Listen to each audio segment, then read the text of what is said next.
E aí, garotada, beleza? Isso aqui chama-se calvície. Não, o que isso aqui chama, Matheus? Além de boina. Por que eu tô usando isso aqui? Talvez para chamar a atenção das pessoas? Não sei. Pra que eu tô usando isso aqui, Matheus? Eu também não sei. Na verdade, isso aqui é pro casamento do meu irmão. Aí tava aqui, eu falei, vamos botar essa boina, porque as pessoas vão parar e prestar atenção. Às vezes os professores espirituais mais avançados usam desses artifícios para trazer a atenção dos alunos. Aí um sadaquinho que nem eu vai tentando usar esses artifícios. Mas será que eu me comparo? Será que eu, né, na balança, tô legal assim perto desses grandes professores? Será que se eu começasse a usar umas roupas diferentes, ou de repente citar mais livros, ou deixar minha barba mais comprida, o Sadhguru tem uma barba comprida e um turbante, posso fazer a minha versão, Guilherme Romano, boina italiana, mas talvez também eu possa fazer como o Saguizinho lá, como é o nome? Eckhart Tolle, e vou ficar sentadinho, mirradinho assim na cadeira, Krishnamurti, que eu gosto tanto de fazer isso também. Ou eu posso fazer igual a Ananda Moima e fluir em êxtase, mas aí se eu ficar imitando isso, será que não vai ser autêntico? Toda a ideia do vídeo é a gente falar sobre essa nossa demência, que é tão basilar no nosso comportamento cotidiano que a gente nem nota o quanto nos faz mal, mas que é fundamentalmente o grande impeditivo do seu progresso no autoconhecimento, no autoaprimoramento, e que é uma das pedras de toque do ego, um dos pilares fundamentais que sustenta a imagem disso que a gente chama de ego, que é esse falso eu, essa personalidade criada e condicionada e amedrontada e que quer dominar e que quer possuir, que quer manter as coisas no mesmo lugar. A gente vai falar sobre o problema, e eu sei que a gente já falou isso de algumas outras vezes, mas essa é uma mensagem que não se esgota. A gente vai falar do problema da comparação. Todo grande mestre nos caminhos do yoga vai dizer para nós que a comparação é o grande veneno para o nosso caminhar, para o nosso progredir espiritual. E é sobre isso que eu quero falar um pouco com vocês hoje, de uma forma prática, racional e direta.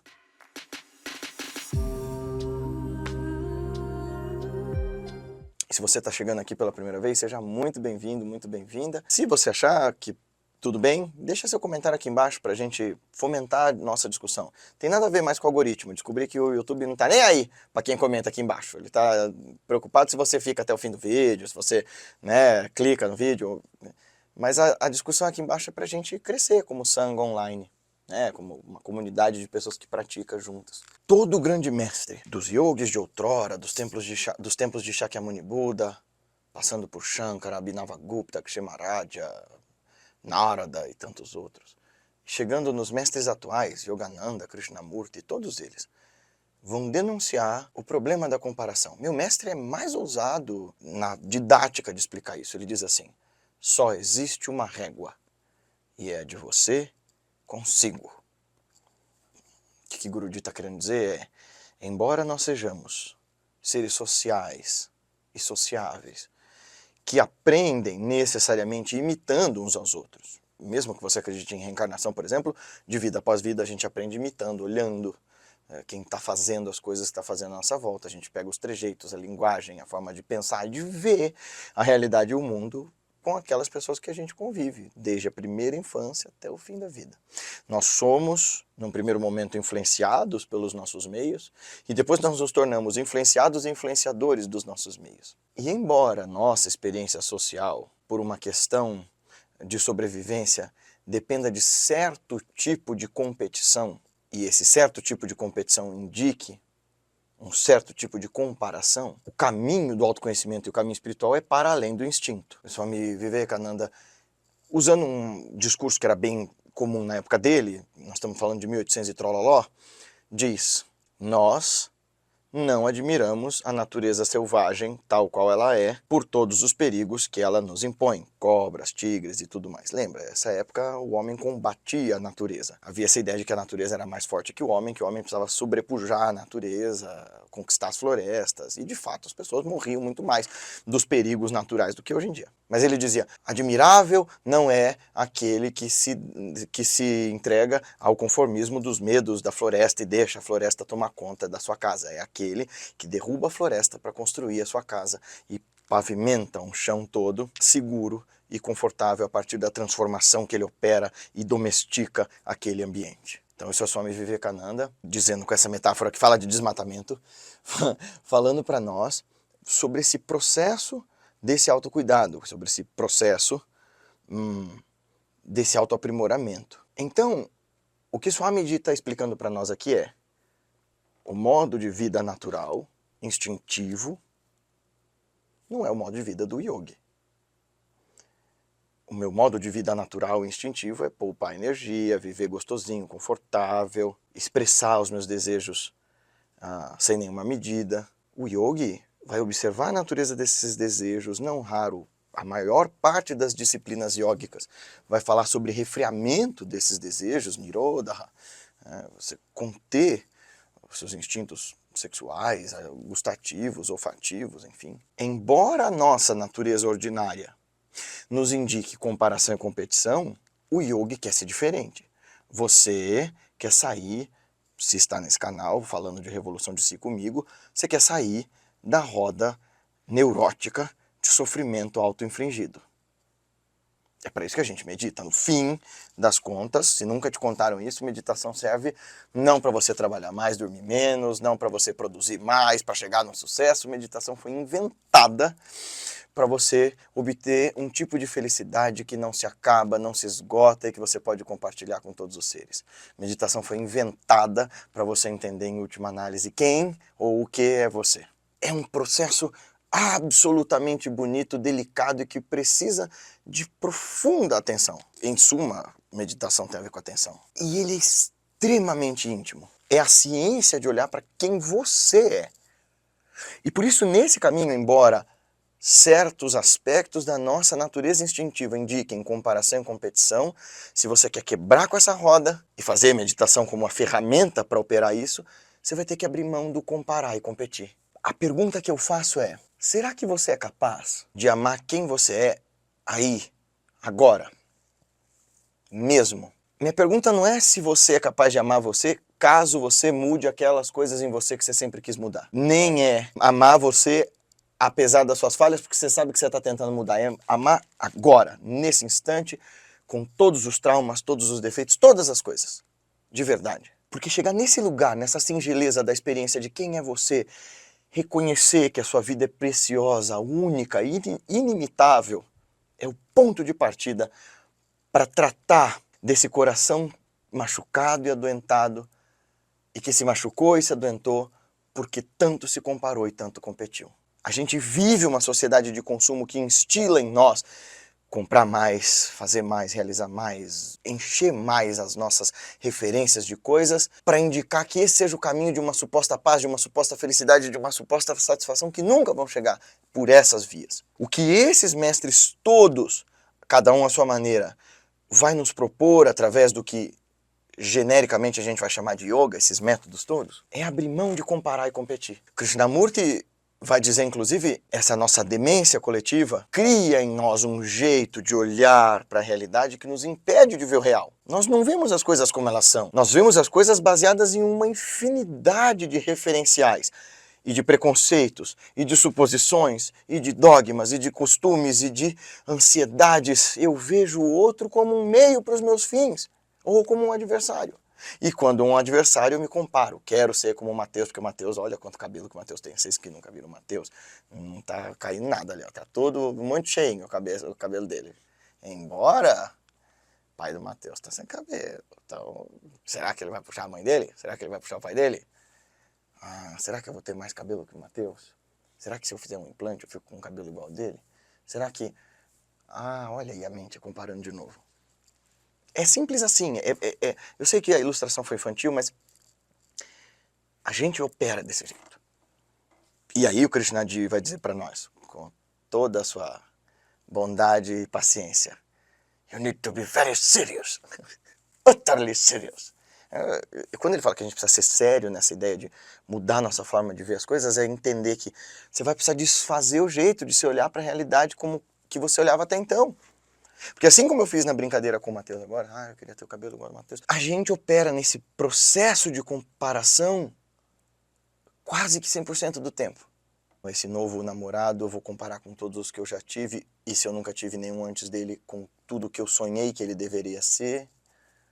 E essa casa eu vou comparar com as outras que eu vivi e com aquelas que eu ainda não tenho. E eu vou sempre me olhar como um processo inacabado e, portanto, vou ficar insatisfeito com isso.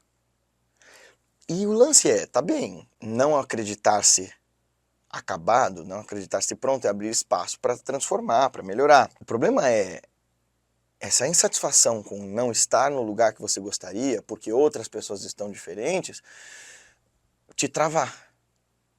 E muito do que a gente tem visto como burnout, muito do que a gente tem visto como esse estresse crônico, depressão, pânico social, tem a ver com esse terror da comparação.